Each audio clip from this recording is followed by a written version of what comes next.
stay on schedule. So I know a few of you in this room from other classes which I've taught and you've attended, but for those of you who don't know me, because I normally teach senior methods, but this semester I'm not, my name is Dr. Janet Hammer, and I'm the Associate Department Head over the undergraduate program. So today, y'all are in for a real treat. We have brought in 2 human resource directors from Aldine ISD, Raul Fonseca and Jeff McKenna. But more importantly than the fact that they are human resources, they all started off where you are. They were pre-service teachers, they were teachers, they were administrators, and now they work in the administration building. So what we've asked for them to talk to you about today is we want them to share what can you expect during your next semester. After senior methods, what do you need to be thinking about right now in student teaching and in preparing for your first job? So I'm going to turn it over to the 2 of them right now. Thank you. Howdy, everybody. I got to start practicing saying that because I am applying to go to school here. I've got to keep my fingers crossed. I'm trying to do the 5-year doctoral program. So I'll be, if I make it, coming up here every Saturday, starting next fall. So we'll see how that goes.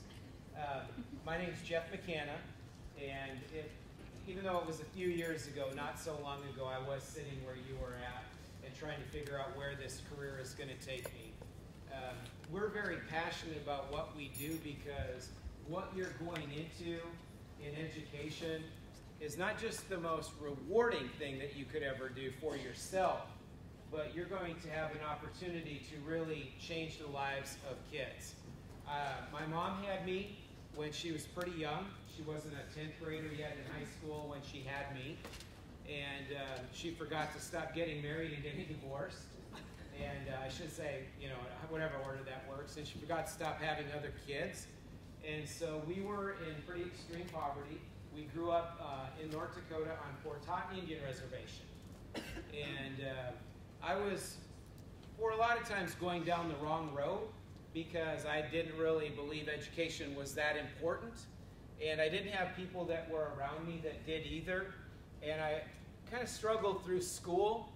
And all of a sudden, when I was in high school, when I was a freshman, it just took that one educator to see something in me that nobody else had bothered to look for, and had expectations that I didn't have for myself, and got me on the right track. It just takes one person. And so what we're going to talk to you about today is being that one person. Your university, and I'm sure you know this, but if you don't, trains you to go anywhere in the United States and work with any group of kids.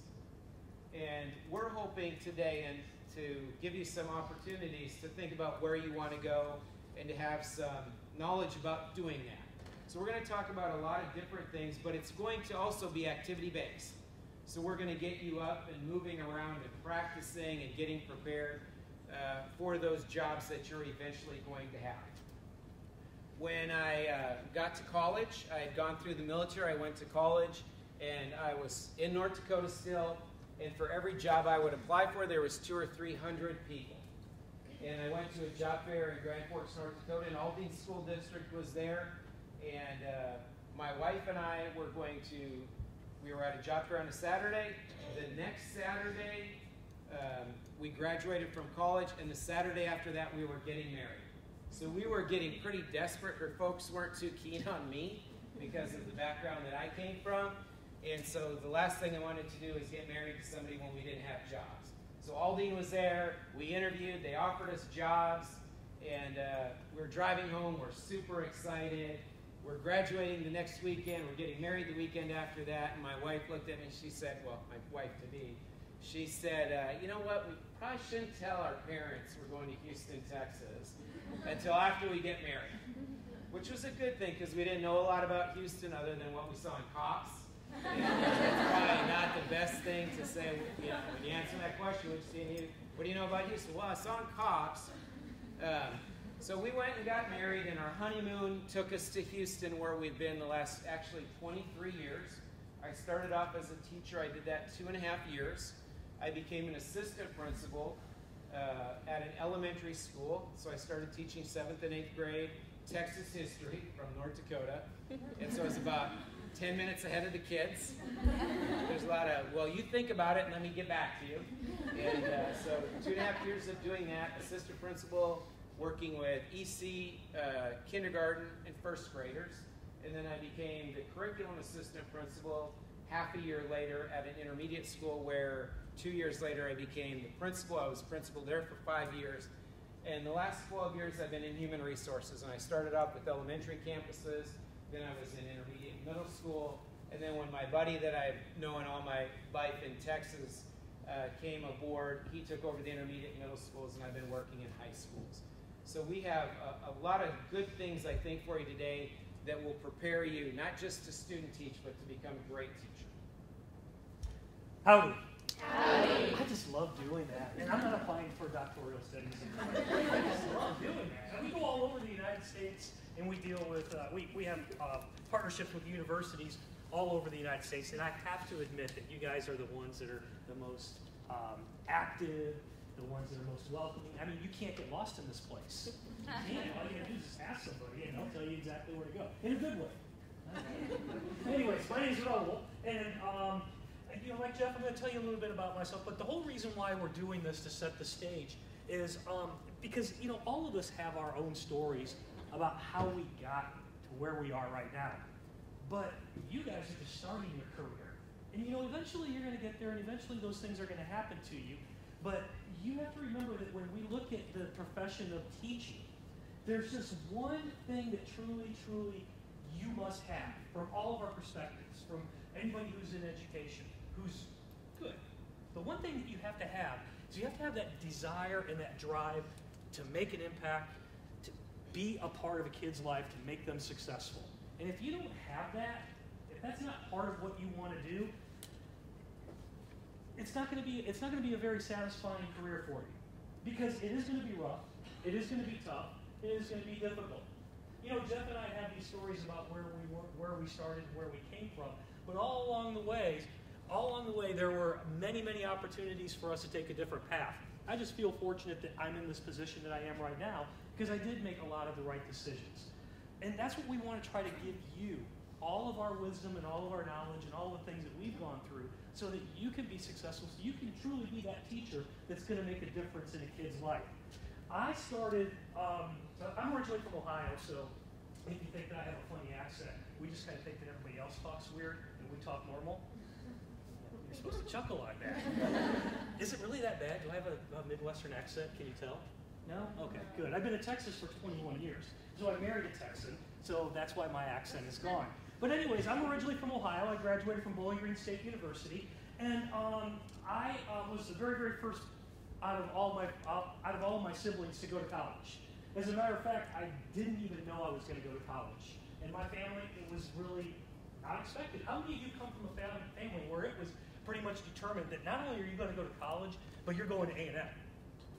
Pretty much all of you. I mean, you guys knew you were going to college. It was set. Everything that you did, everything that you had to do in high school built to that point of coming to college. Well, for me, that really wasn't the case. So after I graduated from high school, I really didn't have the grades. I really wasn't a great student. I just kind of like rolled around, played football, played baseball, had fun and all that other stuff. I couldn't go to college, so I joined the military. I spent a couple of years in the military. After I got out, then I got accepted to go to college. I went to college because I thought that that was the thing that I needed to do because I didn't know what else to do. So when I got there, I was like, oh, what am I going to do now? And I kind of thought, because they asked you, well, what kind of degree do you want? I mean, what are you going to major in? And I was thinking, major, but I don't know. I don't know. And I kind of thought about it, and I just kind of fell back on education just because I thought it would be easy. So I already set myself up for failure there. I had no desire, I had no heart to be a teacher. Well, I make a long story short, 4 years later, I graduated from college, and since I was a non-traditional student, I had to find a job. And I had spent 4 years learning how to be a teacher, so now I couldn't turn back. So the only place I could go, and, you know, I grew up in Ohio where there really weren't a lot of jobs. I moved to Houston. And I was very, very fortunate to get hired in with Aldine ISD. And I'm not going to lie to you.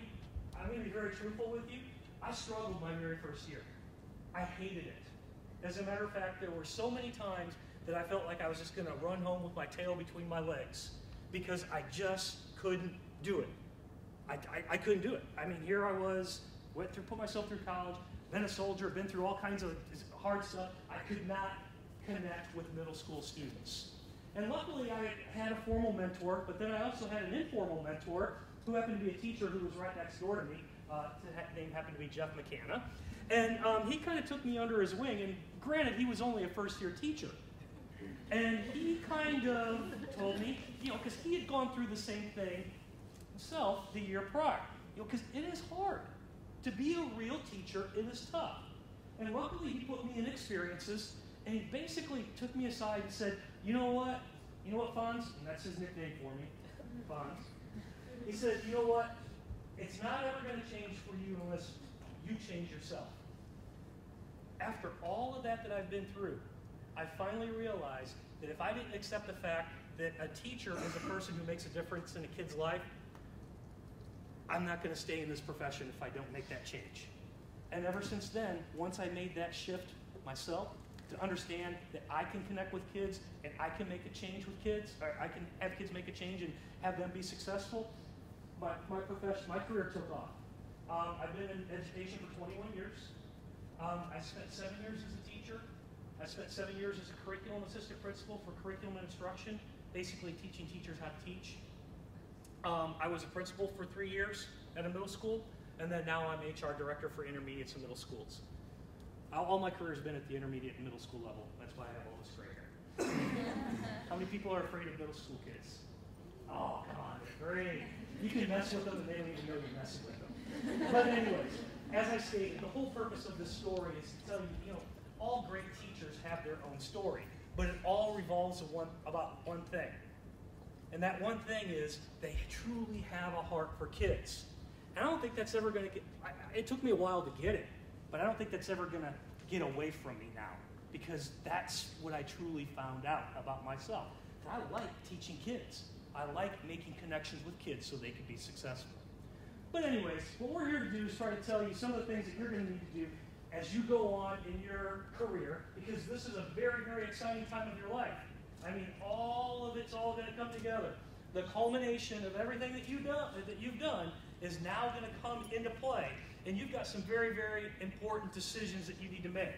One of the first decisions is this. You got student teaching coming up, correct? Student teaching is your internship. So I want to ask you, why does it matter where you do your student teaching? And what is really, why does it really matter where you do your student teaching? And I want you to be able to articulate that, answer that question to your partner. We're going to do a lot of interaction, so I want you to pick just an elbow partner, look at him, introduce yourself, say, hey, how's it going? And then give him the answer to your question, and then let's talk.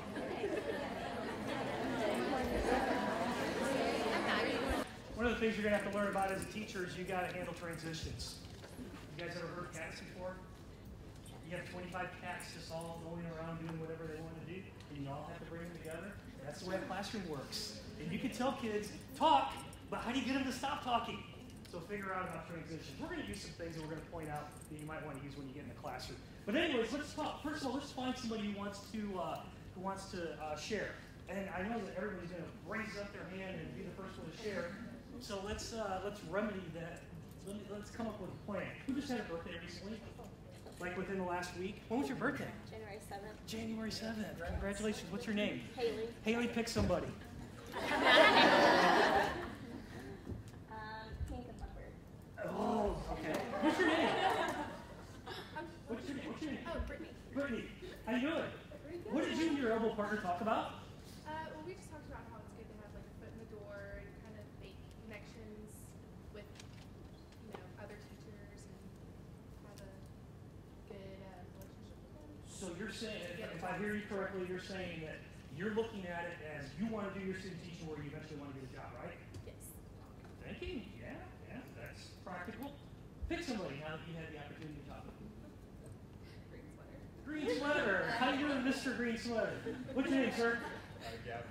Gavin, how you doing? Very good. What did you and your elbow partner talk about? We kind of talked about the same thing. We said, that where you go, you're going to make connections. Pick somebody, Gavin. This side looks real comfortable. I mean, the zone of proximity where they're getting a little, it's red now. So just pick somebody over here. Yeah. Okay. Hi, what's your name? I'm Jody. Hi, Jody. So what'd you guys talk about? We kind of want to work in a school district that you would eventually want to work in, just because you'll know all the people and they'll be familiar with you, and you'll have experience. Jody, can I ask you a question and put you on the spot when nobody else got to be on the spot? All of you have talked about the profession and the fact that you want to be in a place where you hope to be in the future. But what is one thing that you guys failed to talk about? Well, not just the students. Yes, ma'am. Well, it's about the experience in general, because here in College Station, you're limited to, certain students and certain socioeconomics. So by going to different places, you're actually learning how to work with different kids in different areas and being exposed to starting for the first time, like in different. You're awesome. What's your name? Madison. Madison. Thank you so much. There's a couple ways that you can look at this. I mean, obviously, for practicality purposes, what you guys said is spot on. I mean, if you have a way to get your foot in the door in a district where you feel that you have a chance to get a job, hey, great, go for it. But one of the things that I want to try to impart on you is this: is your student teaching is your internship. How many of you guys? A&M is a wonderful school. You have a lot of engineers. You have a lot of people who are going out in the real world and doing those real world jobs where they get to dress up and go to a building and all that other stuff. How many of you have friends that are in that college, the College of Engineering? What do they do before they get ready to graduate? They do an internship.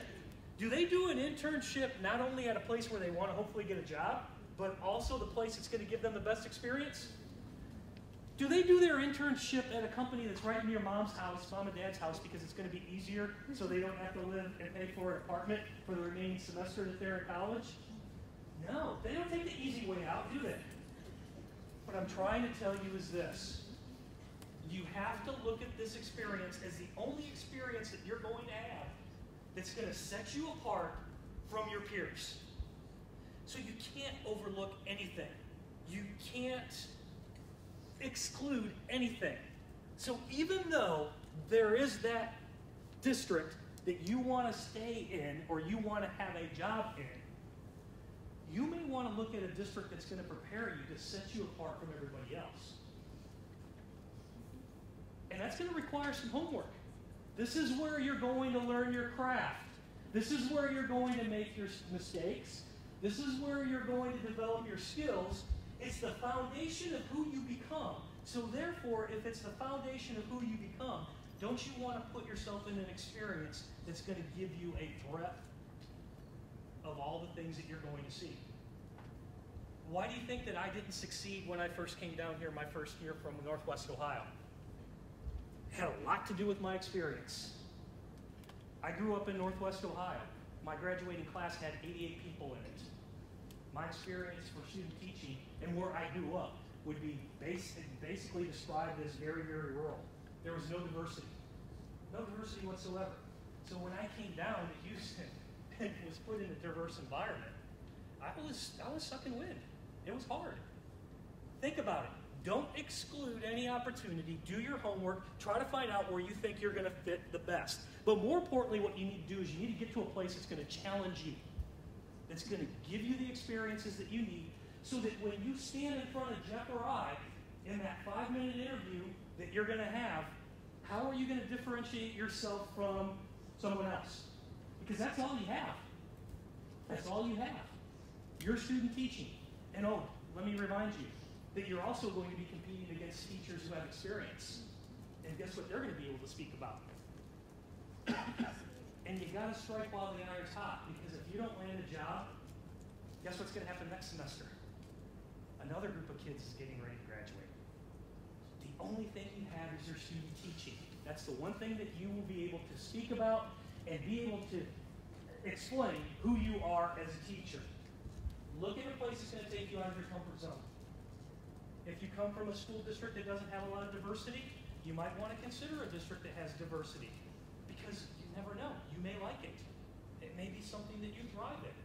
Fonz, can I add something real quick? So what you really want too with this, and about that third bullet, is you've got to get comfortable being uncomfortable. You have to get comfortable being uncomfortable, because when you're student teaching or teaching, you have to do whatever it takes so that the learners learn. And that means that you can't be you all the time. You know, you're an actor, you're an actress, and you have to play the role of whatever it takes that day. Whether it's being a singer, you know, neither one of us can sing. We think we can, and we're not comfortable with it, but guess what we had to do as teachers? We would go in and sing in each other's class. As long as it caused the learners to learn, we had to do that. So you have to find a place where you can be uncomfortable, and you can get comfortable with that feeling of being uncomfortable. Does that make sense? So get comfortable being uncomfortable. Also, too, I would venture to say that you want to make sure that when you do your homework and looking for a school district, you want to look at a school district that's going to provide you support. It's going to give you an opportunity to grow. I don't know how this I don't know if this happens very often, but like I said, when I did my student teaching, I just happened to have as a cooperating teacher the track coach who always took a student teacher in the spring, because track season is in the spring. I basically saw him the first day. He said, "Hey, here's the textbook. Here's everything you need." And he was gone. He was gone. Now, it was a wonderful experience for me, because I had to either sink or swim, but I didn't have a lot of guidance. And once again, the school district was very, very small. There was only one other teacher in the department, so I couldn't collaborate. I will tell you that as successful principals, the one element that we feel got us to where we needed to be as a campus was that element of collaboration. So, you know, start looking at those things. Start looking at what kind of support network you're going to have when you are at that individual school. You know, interview them as much as do your homework on them as much as like you would look at if you were going to teach there for a regular job. Do your homework. Ask, research, visit. Go and see. Go and see. Because there are a lot of schools and a lot of districts that look great and swell from the outside because they have brand new facilities and everything looks nice and neat. But when you get inside, it's just not clicking. It's not together. Or you can go to a school district or a school, it's all old, an old building. But you get there and there might be something that really sets it apart. The teachers get along well. You never know. You can't judge a book by its cover. Look at this opportunity as your opportunity to go out and go and discover. This is the only opportunity you have. That's it. So take advantage of it. I'm imploring you.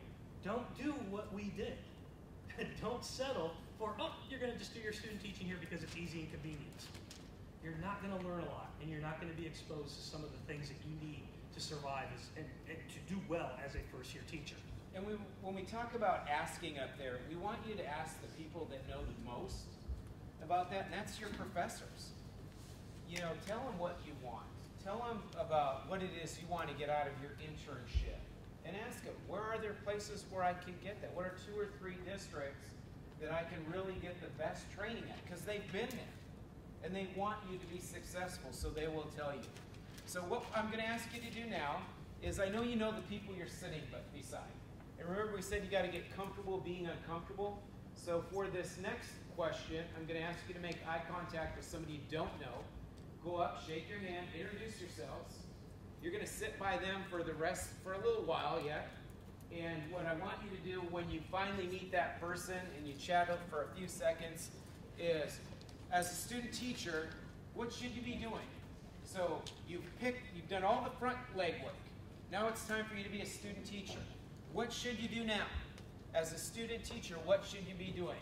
So make your quick eye contact. You know, guys, this is an awesome opportunity for y'all. Set you up for success.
constantly as educators, you're informally assessing, so you're listening in on everybody's conversations.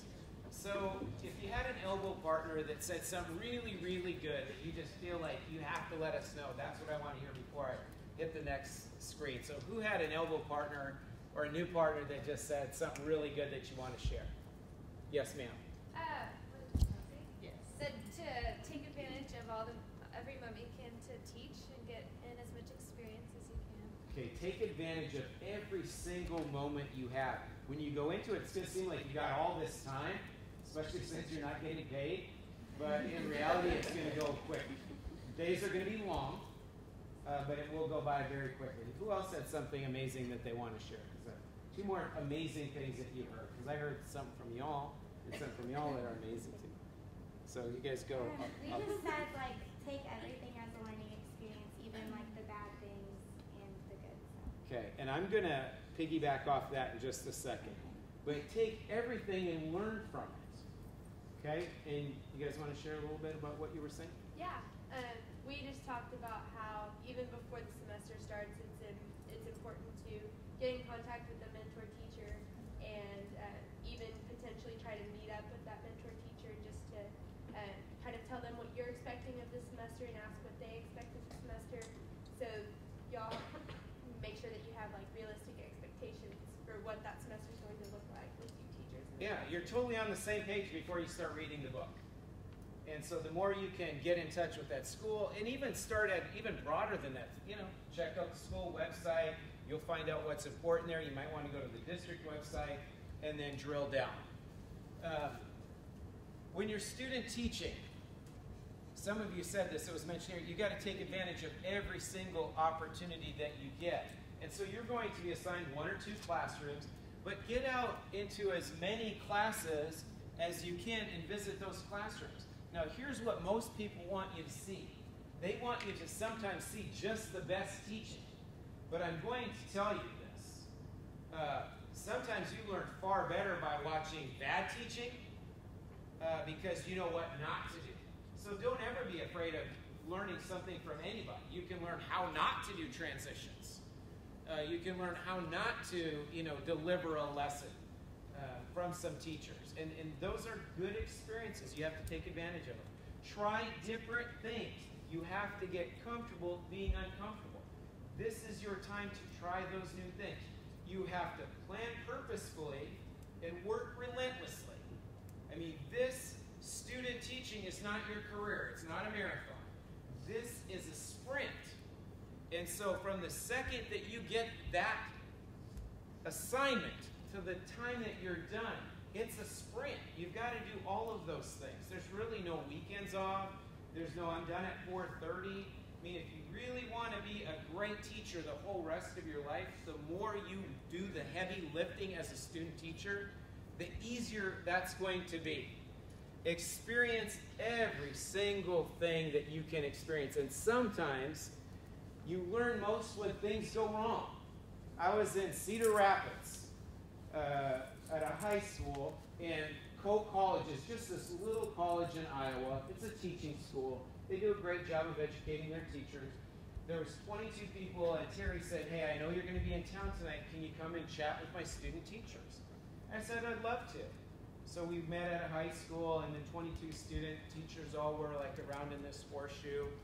And what they did was, at their seminars on Wednesday, they all kind of talked about how their week had been from the last Wednesday.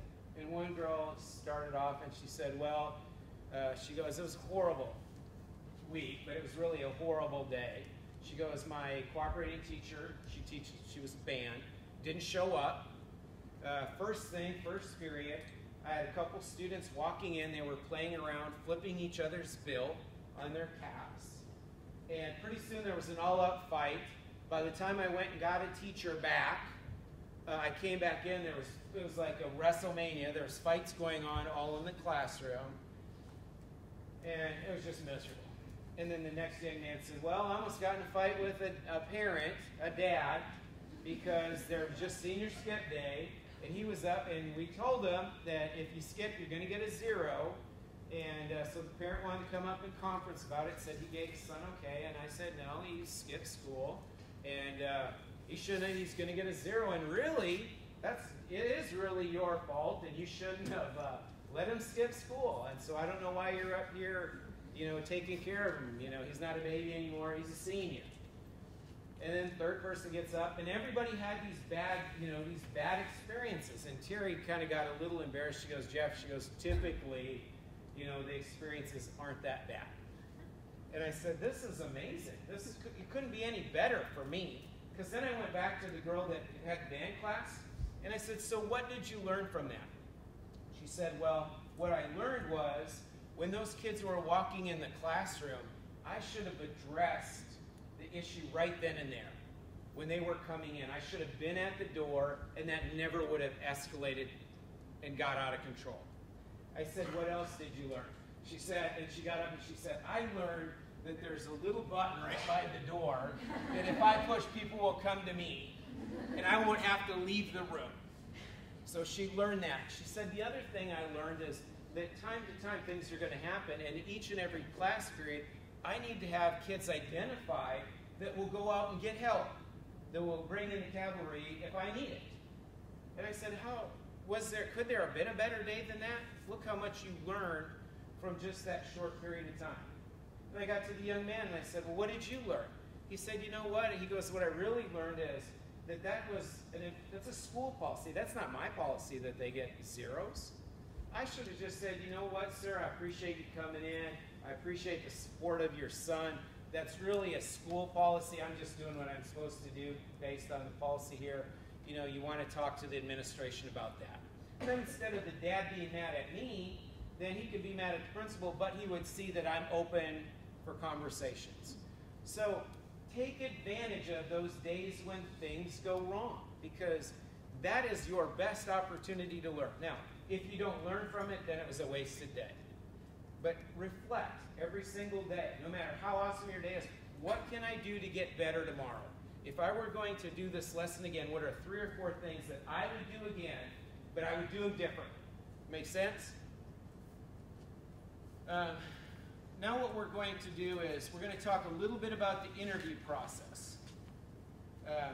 Because you went through, you figured out where you want a student to teach, you found out your location, you're taking advantage of the opportunity, you're doing what your professors here have told you to do, and now it's time for you to interview for jobs.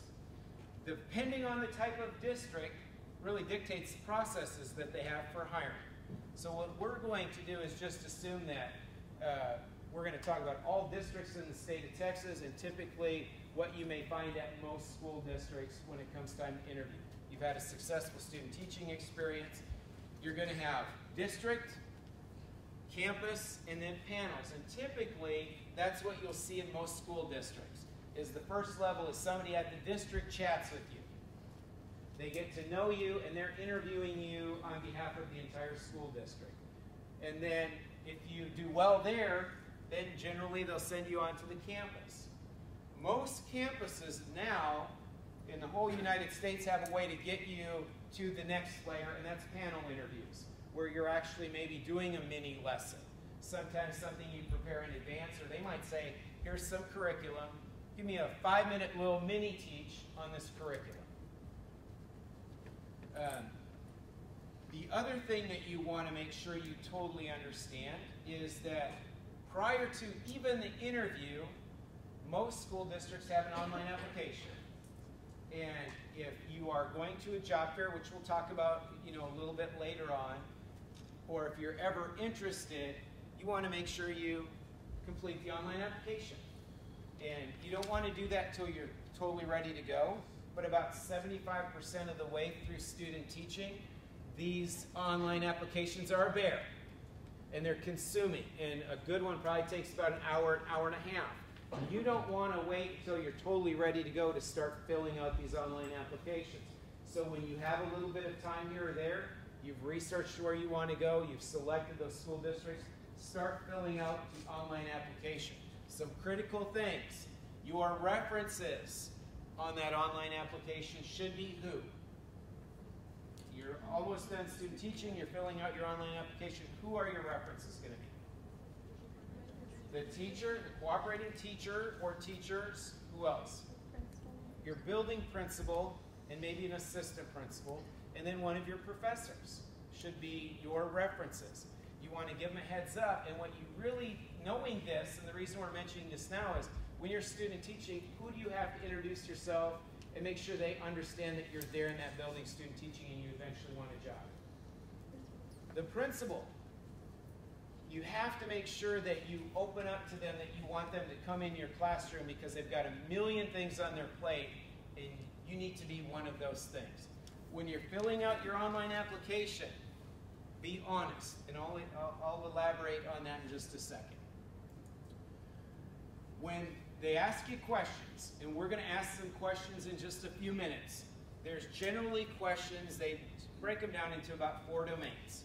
They're going to ask you questions on planning and preparation. Okay? They want to know how you prepare a lesson. They're going to ask you questions about classroom environment, and that's all about what? Management. How do you manage a classroom?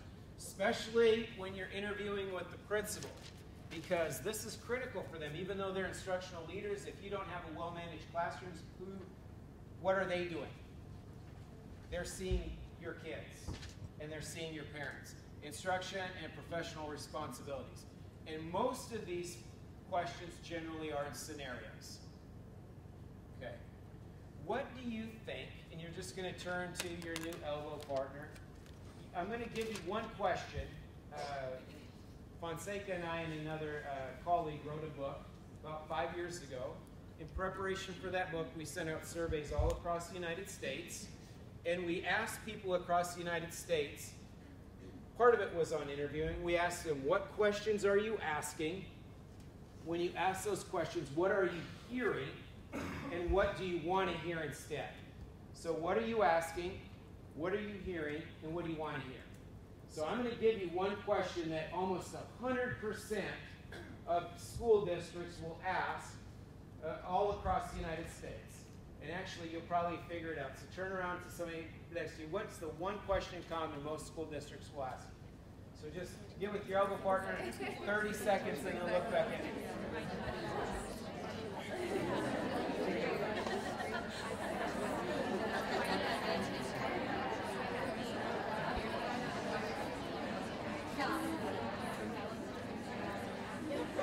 Okay, I've heard it 5 times.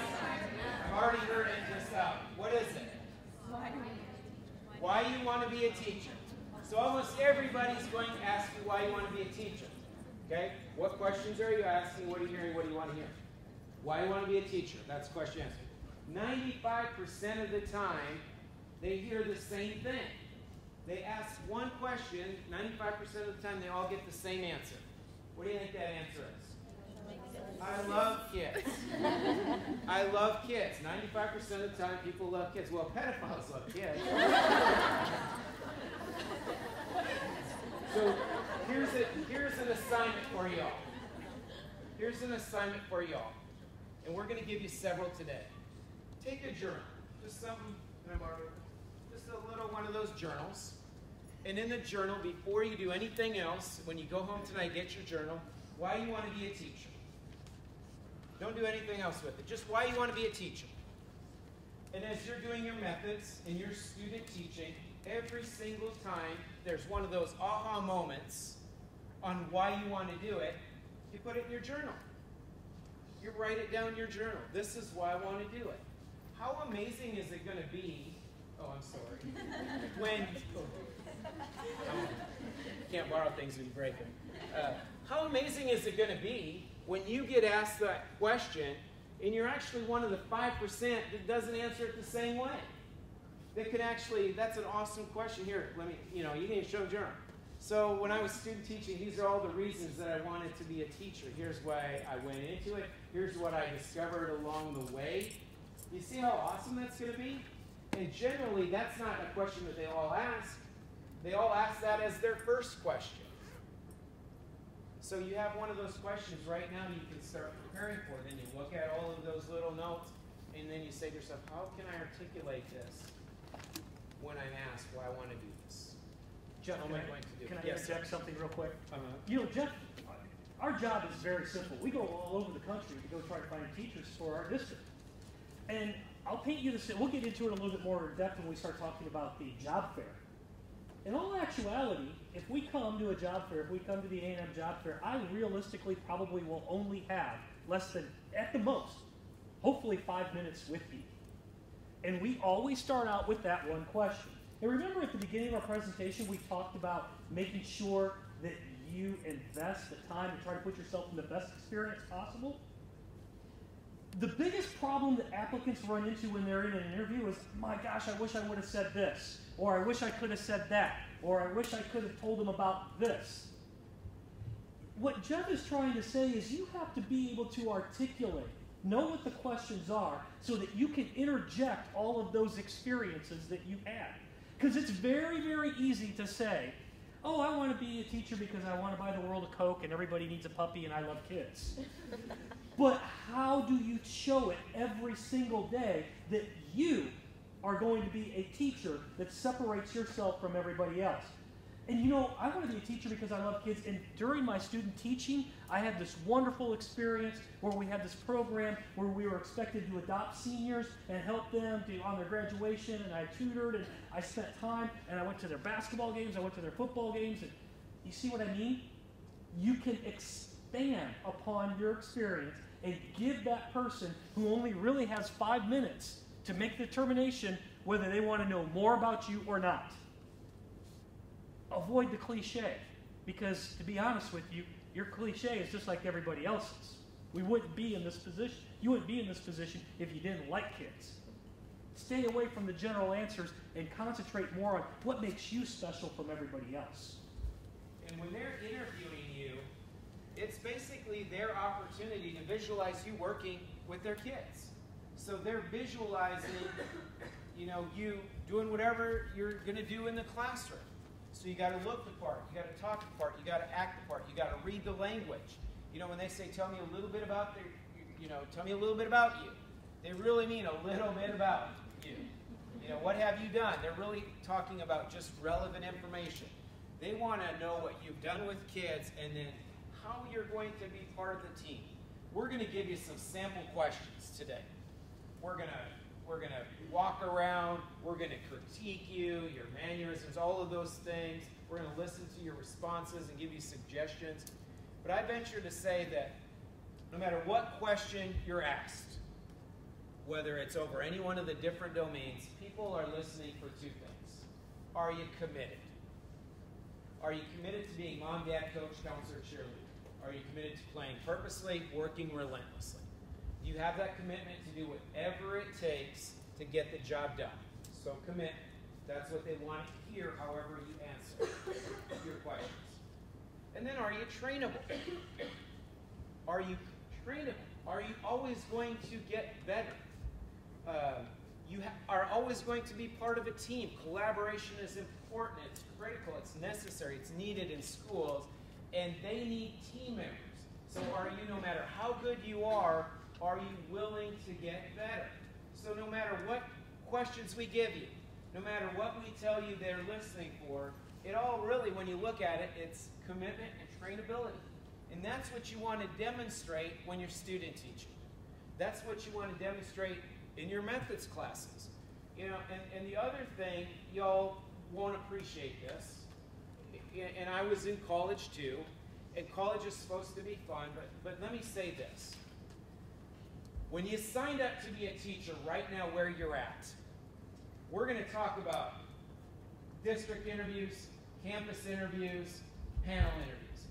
But you know when you're interviewing? Every single minute. From this point on, you're interviewing. When you go get groceries, when you're in your class, when you're in here, because you're not going to be an accountant or an engineer or anything. You're a teacher, and we're held to a different standard. When you're out on Friday and Saturday night, guess what you're doing? You're interviewing for a job. There is a different expectation for us as educators than there is anybody else. May not be fair, but that's what it is. And you know how everybody gets jobs? We get jobs because you know people. And so what you want to do is you want to leave a taste in everybody's mouth, and this is why we're going to get you to know more people today, so that when they think of somebody good, they think about you. Because, you know, I can guarantee you right now, you've all had classes with people that you wouldn't want to teach your kids, right? Would that be a fair statement? Yeah, I mean, everybody's shaking their head, yeah. I guarantee whether, you know, people clicking on their phones or, you know, complaining about everything. And guess what? If you get a chance and they walk in your door and interview and you're already hired, what are you going to go tell the principal? No, not a good thing. You know, consider with all other applicants. That's the expectation for you all. And you just have to keep that in your mind. You're interviewing all the time, regardless of what we're talking about right now. When you get to the panel interview, generally it's scenario-based. More and more it's scenario-based. And then more and more it's lesson implementation. And the panel will be your kids. Or you might even get kids to teach your lesson to. And that's your chance. It's like, you know, to just throw it all out there. You know, but by getting comfortable, being uncomfortable, do you see how much easier that's going to be when you have to do that? Because you've already tried to put yourself in all of these situations where you weren't really comfortable. Jeff, can I? Yep. More and more we see a most common practice that campuses employ is a panel interview from your peers, from the teachers, from other teachers. Why would a principal create a panel of other teachers to make the determination who they're going to hire? Who thinks they have a reason why I would do that as a principal? To see if you'll, you know, work together well with other teachers. If they see as a good coworker or not. Thank you. Exactly. Maggie, right? Was it Maggie? Thank you, Maggie. As a principal, a collaborative element is so important nowadays that I have to know that you are going to do a good job with the rest of my teachers. I have to know that because my teams work so close together. So you're probably going to see a situation in which you're going to have to answer some questions about who you are and what type of teacher you are with other teachers. And some people always ask us, well, you know, what type of strategy should I take on a panel interview? Bottom line is this. You need to be consistent with what you told your principal, the principal that you interviewed with, and who you are with the teacher, a panel of teachers. Many people think that they need to say something different when they're with the teachers. Don't do that. Don't change who you are. Who you are is who you are. And if it's going to fit, it's going to fit. There's nothing worse than you can do than say to the principal one thing in the interview, and then the principal is going to find out what you said in that panel interview and find out that you're a totally different person. Don't change who you are. Be yourself. And then there's another selfish reason as a principal, and I trained all my principals to get your teachers involved. Come up for just a second, okay? So this is the team or the department or the grade level. And they've interviewed you, and you're the one selected. And so you're the new teacher here and stuff. And before, I always say that, I'm going to say, now who's really responsible for them being successful here? Me or that group? If they're the ones that said, this is the one, Jeff, we need to hire, who do you think's really responsible for this person being successful? Just Jeff McKenna or who? This whole group. They got to choose whoever they wanted to out of my 7 or 8. And so now, I of course have a responsibility because you are one of the 7 or the 8. But you're the one that they want. You see what I'm saying? And so, chances are, by doing the jobs that you're doing, you're going to know some of these people through somebody else that you can see. Okay? So that's why the panel is so important to you being successful, is they're going to get a chance to help you be successful. So now it's your time to practice. Okay? So now you've got a new elbow partner. We're going to ask you a question, and when you're answering these questions, we're going to be walking around, giving you some feedback. We want you to not sit down while you're doing it, and even though you now know each other, we want you to introduce each other again, yourselves to each other, and then you're going to answer the following question, okay? And then we're going to discuss it a little bit. So here's the question. And then you'll get up, you'll introduce yourself again to your elbow partner, and then you'll answer the question. So the question is, how do you integrate the available technology that you have into your teaching? How do you integrate whatever technology you have into your teaching? So stand up, and just like you're doing an interview, answer the question.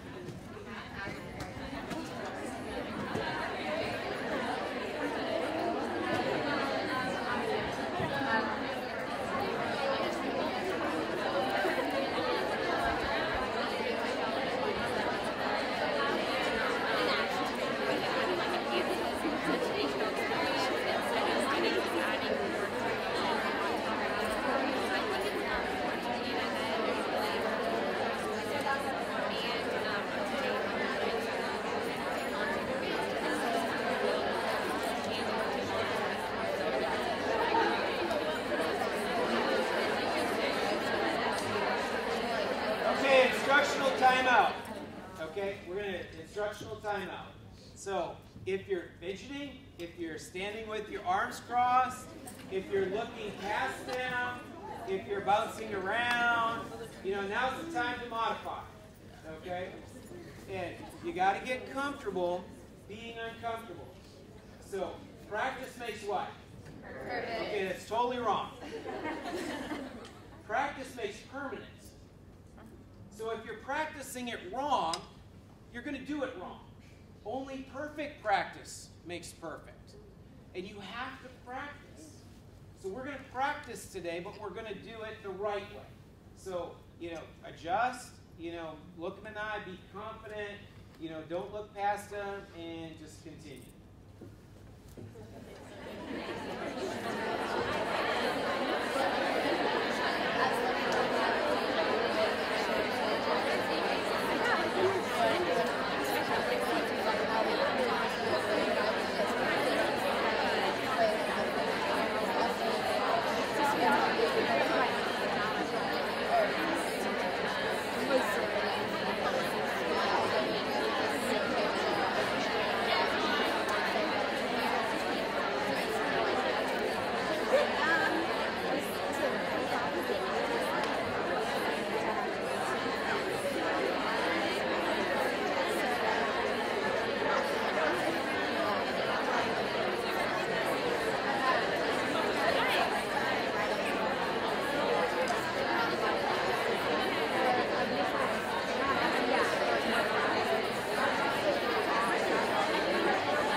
Okay, so you can have a seat. Now we're going to do more practice, and I guarantee you, you're going to see improvement. Okay? Because perfect practice makes permanent. How many of you felt uncomfortable standing in front of your peers and trying to put on your best politician smile and try to fake it? How many of you felt uncomfortable? Come on, be honest. Come on, we all felt a little bit comfortable. Well, let me tell you who the hardest audience actually is. They're not your peers. They're middle school kids, they're elementary kids, they're high school kids. So if you can't fake it and you can't pretend that you have some animation and some bubbly personality, that's what we're looking for. We're looking for your ability to act, to present, to be able to convey information to kids who are the roughest audience in the world. So if you feel fidgety and you can't talk in front of your peers, or you don't feel comfortable just talking in front of somebody else, it's a little bit too late to change your major now, but you better learn how to speak to other people and be comfortable with it. Because you gotta be an actor. You gotta be somebody who can, regardless of the situation, talk and feel comfortable in talking. Okay. Now, I know you're not gonna like this, but we gotta be comfortable being uncomfortable, so I'm gonna ask. So here's what we're gonna do. We're going to practice the next two questions. I'm going to ask you to move, again, to somebody you don't know.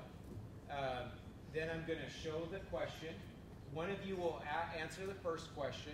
And then what we're going to do from these questions on is you'll have a chance to answer the question. And then we'll give you some things that hopefully you said. Does that make sense? And then you'll flip-flop. So you're going to each get a turn to answer one of the questions. Okay? So you're going to practice, but you're also going to hear some of the things that people said that they were listening for when they asked those types of questions. So 30 seconds, Find somebody that you don't know and get ready for the first question.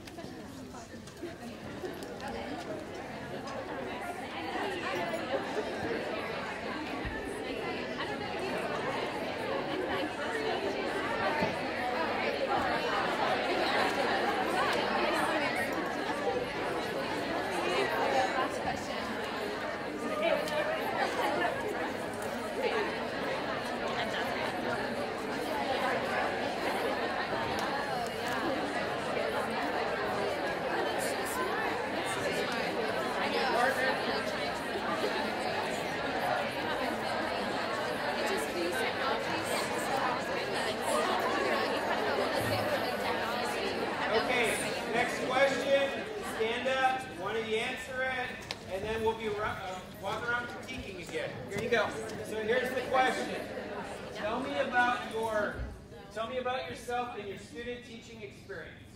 Pretty fair question. Tell me about yourself and your student teaching experience. Okay. Just one answer.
So, I gave you about 2 minutes to answer that question. Now, 2 minutes is kind of about the time frame that you probably want to get your answers done in. But no matter what we say, how are you really going to figure out how much time you have? Yeah, you've got to look. If they're starting to like, okay, I want you done now, then you got to be done. You got to read it.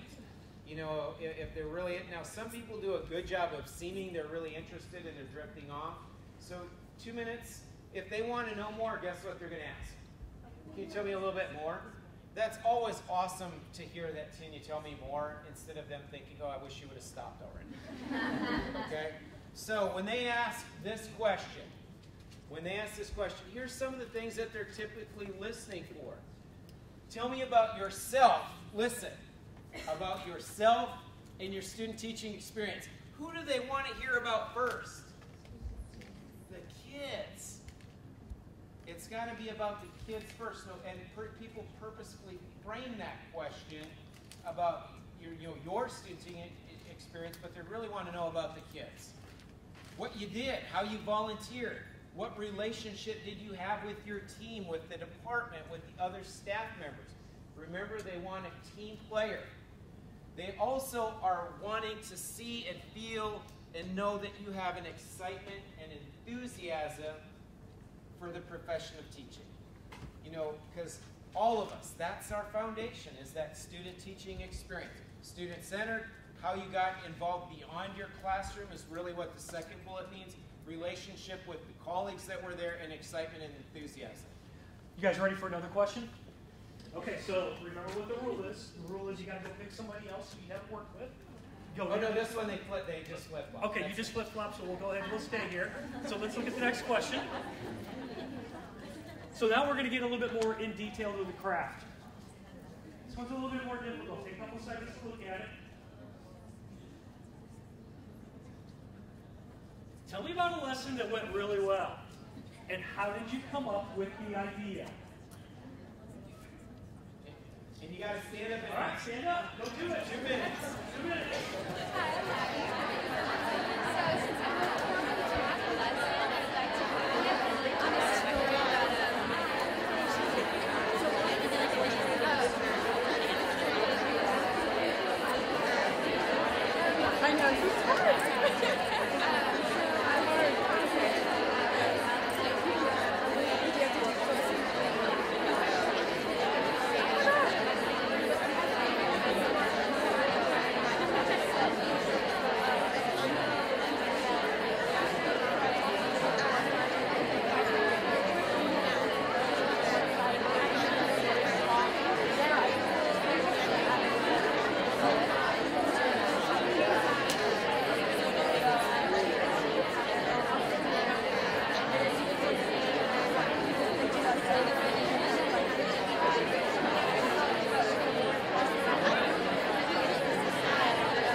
always going to have a question that gets to the heart of what a teacher does, which is teaching. You can kind of get an idea of some of the things that we're looking for when we ask this question. This is the problem that you're going to be confronted with. Your experiences are very, very limited. Unless you are actually in the planning process, if you haven't exposed yourself to all of the things that a teacher does to make the determination what they're going to teach and how they're going to teach and when they're going to teach it through the planning process in your student teaching experience, you're pretty much kind of sunk already with this question. So that's what we meant by at the beginning when we talked about your student teaching experience. It's much more than just delivery of instruction to kids. Teachers do a heck of a lot more than that. So these are some of the things that we're looking for when we ask this question. We want to know if you understand the idea of alignment. If you tell me about the rainforest unit, and you tell me that you taught the rainforest unit because you like the rainforest, that really doesn't tell me that you have an understanding of the concept of an aligned curriculum that needs to be aligned with your instruction and also with the alignment of the assessment. Alignment is a crucial, important part of what we do as teachers. Your job is very simple. You don't get to decide what is taught. You don't get to decide that. The curriculum is already established. You know what you have to teach. But what you get to decide is how you teach it to the level of which that objective is going to be measured. If you can't explain to me that you understand that concept, it's going to be very hard. It's going to be very difficult for us to consider you. Now, once again, too, we understand your background. We understand that you have limited experience. But everybody coming out of a teacher ed program or the beginnings of teacher preparation should understand the concept of alignment and knowing that you have objectives and knowing truly the craft of teaching is how you teach that so that it can be measured and you can make the determination whether a kid is successful or not. We're also going to look at the idea of whether you have any concept about differentiated instruction. My radar, my dog ears are going to be perking if you tell me a little bit about how you differentiated that lesson. I have a question that I kind of piggyback off of this. It's very simple. This one separates the wheat from the chaff. I asked an applicant, tell me, what do you do for the kids who get it, kind of get it, and don't get it? Very simple, because that's what we have to deal with as teachers. The kids who get it, kind of get it, and don't get it. They're all in the same classroom at the same time. And if you design a lesson that only addresses one element of that group, you don't understand the concept of differentiation. So you should be able to expand a little bit about the fact that I had to take into consideration that there were kids on varying levels. And this is what I did in my planning process. Want to hear a little bit about how you assess these kids? I mean, Lance, can I add something real quick? Because this right here can be intimidating. Because a lot of times people, even veteran teachers, think, I've got 25 kids, I need to differentiate it 25 different ways. What differentiated instruction, quality differentiated instruction is just 2 or 3 paths to get to your destination. All equally active, all equally engaging, all covering the same critical concepts, just different. Just different for the learners that I understand that I have and I know that I have and I know where they're at in their journey, and I definitely need to know where they have to go.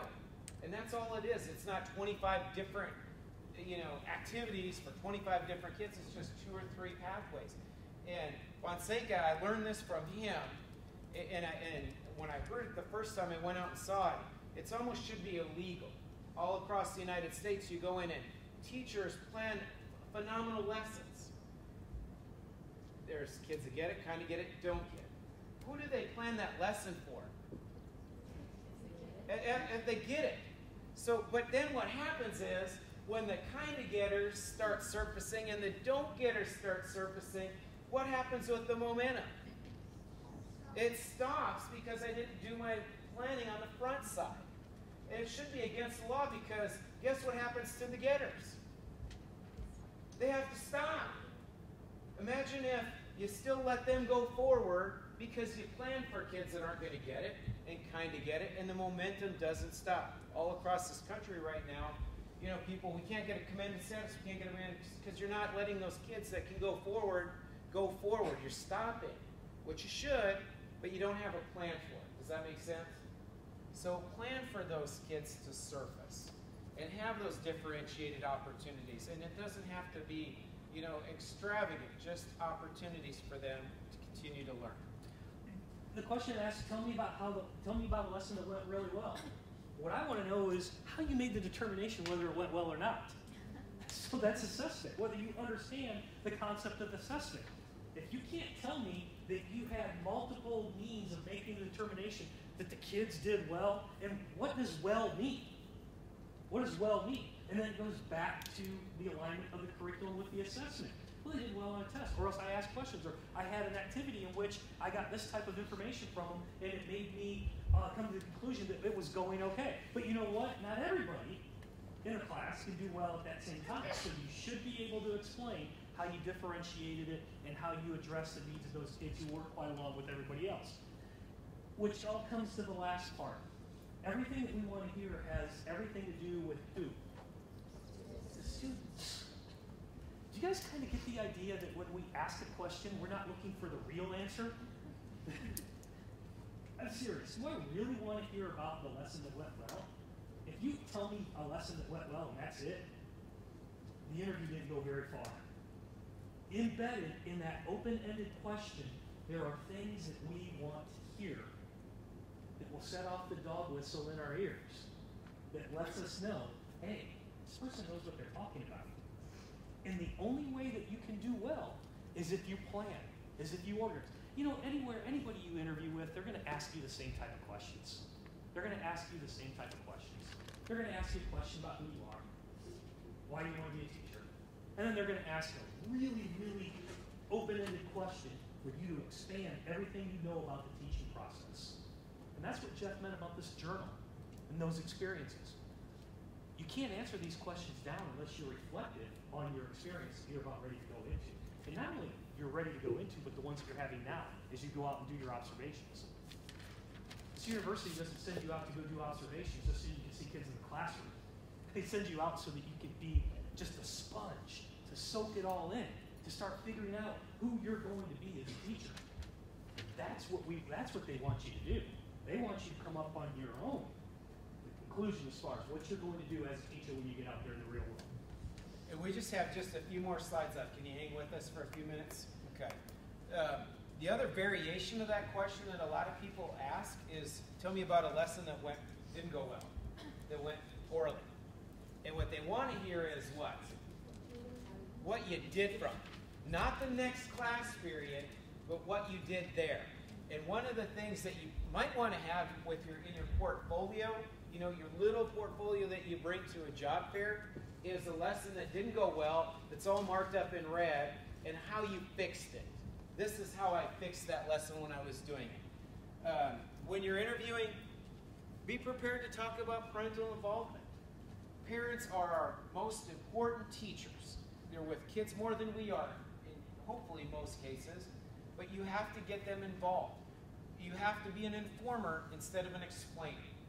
And they want to hear that. You know what I mean? You can inform parents, 20 parents in the same time it takes to wait for a phone call and have to explain something to one. All of you, guess what? No matter what you teach, are what? You're reading teachers. You have to understand how critical it is to understand reading. A lot of kids can say words fluently. That doesn't mean they can read. Only once they can comprehend and utilize what they've read does it mean they're readers. So immerse yourself in as many reading strategies, professional development as you can, regardless of what you want to teach. Because that's what's going to help not you just get a job, but do a better job. Your training, what you did to prepare yourself, how you got ready for your career. So, one thing, Jeff, that I want to piggyback on really quick. If you think that this is a presentation about how to interview well, you've missed the point. Because there are a lot of people who interviewed well and got a job who aren't worth a hill of beans as a teacher. What we're trying to do to you right now is we're trying to tell you that this is where the journey begins. And this is what you need to do within the journey. So that when you do talk about these things in the interview, it's natural, it's who you are. Because everything we learn about being a teacher is based on the things that you're going to experience now. Your field experience, your methods, your student teaching. All of it is a learning experience, and it's all going to happen in a matter of 1 year. So be reflective. Soak it all in. Draw your conclusions. Make your mistakes. And if you're able to reflect and you're able to articulate those reflections, guess what's going to happen in an interview? It's going to be all great. It's going to be just so easy. It's going to flow. And it's going to be who you are. You know, your portfolio. You're going to spend a lot of time in creating a portfolio. And some of you are probably going to do a portfolio because it's an assignment in the class and you just have to put this and this and this. And you're probably not going to put a lot of effort into it. It's not the final product that counts. It's the what? It's the process. It's what you put into it. Because to be honest with you, I'm not going to have a lot of time to look at your portfolio. And I really don't, I'm not really going to be too interested about the pictures that you have with your kindergarten class. But I am very interested in the reflections and how you got to that point, whatever point it is that you're trying to make in your portfolio. That's what I'm looking for. You know, in the interview, your portfolio, some of the interviewers may ask you about your portfolio. Don't be superficial. Be proud of it. Tell them this is what you learned. This is a reflection of who I am and what I've done. Allow the interviewer to control how much they're interested in the portfolio. Like I said, to be honest with you, at the district level when we're screening, we really don't have a lot of time to look at the portfolio.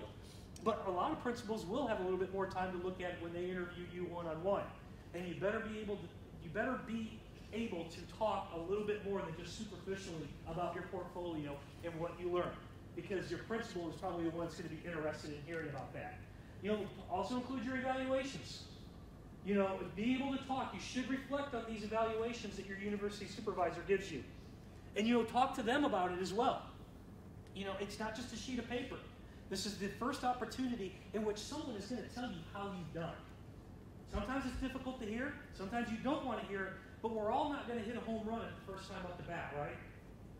So get to work with your university supervisor so that when you get that evaluation, you can sit down with the building principal. You can say, hey, look, I'm really proud of this evaluation because my supervisor told me that I did a great job of differentiation. And I finally realized what differentiation meant to in the classroom. Guess what? That's what I'm going to hear as an interviewer. I'm going to say, wow, this person knows exactly what they're talking about when it comes to differentiation. And then finally, one of the things that you have to understand is that teaching is very simple in that you don't get to decide what you teach. The curriculum's there. Everything that I'm looking for as a potential person to hire you is your ability to identify how to best teach what you have to teach. Do you understand standards? Can you tell me, if you're going to be an elementary certified person, what the basic standards are for kindergarten going to first grade? Or if you're at the middle school and you're going to be a history teacher, you kind of understand that at 7th grade they learn Texas history and 8th grade they learn American history. And why do you want to teach that as compared to something else? You got to know the standards and you got to know what you're going to teach. I mean, if you're going to go have heart surgery, you certainly want to make sure that the heart surgeon knows a little bit about how to cut you open to work on your heart, right? I mean, you've got to know about your craft. You definitely need to know about your craft. In our last slide, before we get to that, I want to say that literally you kind of gave us goosebumps in the last interview question because we got to see you develop in this short time. Did you feel comfortable, more comfortable as you were doing it? Because you looked a lot more comfortable. And what I tried to do is identify some people that stood out. And then I also tried to get real, like, close to people kind of in their personal space, because when you're at a job fair, guess what's going on around you? A million things. People are eavesdropping. Well, maybe I want to steal that answer. And it throws people for a loop. So you've got to practice that. You got to get comfortable being uncomfortable, and you've got to practice, practice, practice. The last slide before we end is, because this throws some people off, and this is kind of, you know, people get tired of hearing it, but I'm just going to tell you that we're going to do a criminal background check on you. Every school district in, you know, the United States will do a criminal background check on you. If you've ever done anything, you have to disclose it. It doesn't matter in teaching if it's expunged or sealed. And I don't care what anybody tells you, guess what we see? Everything that you've done. If you want to be a banker and you did something, it does show up. But for teaching, guess what? It shows up. Now, people make mistakes. I'll be the first to admit that. You're not going to not get a job because you did something wrong. You know why you're not going to get a job? If you don't disclose it. And we lose more phenomenal people that interview well, that have great references. They didn't put something on their criminal background check. When you're filling out that application, only the HR people see that question. So you don't need to bring it up to your building principal. It's not going to be evident in the panel interview. They don't see it in your application. Just disclose it in a little statement that said, I did this. And then get the court documents. It's called the official court disposition. We, by law, have to have that on file for us. There's 3 things we have to testify that we have. Your online application that disclosed the information, your official court disposition, and then the document itself that came back that said you had that issue, okay? The other thing is make sure that you're professional with your websites, okay? Whether it's your Facebook, your Twitter, whatever it is, because you don't want to do all this hard work, get a job, and then get fired because you do something that you shouldn't have. Now, in closing, I took some pictures of y'all working hard, and I would love to tweet them, whatever you call it. I'm the official tweeter guy for our school district. At Aldine HR. And I only started learning it about 6 months ago, and I absolutely love the ability to share information. So at Aldine HR, I scan through a bunch of information, and if I think it's good to new teachers or Leadership Academy, I'll retweet out things from, it's a consuming thing that I do at night, but I love it because I learn a lot from it. So if you want to follow us, it's at Aldine HR. But would anybody be opposed if I tweeted out some of our pictures? Say, if one person is, just talk to me, and then I won't say who it was, I just won't tweet them out. And I'm fine with that. But y'all were amazing, and we really appreciate the opportunity that your professors gave us, and we appreciate you. You inspire us as educators, and we really appreciate you going into education. So thank you all for your time.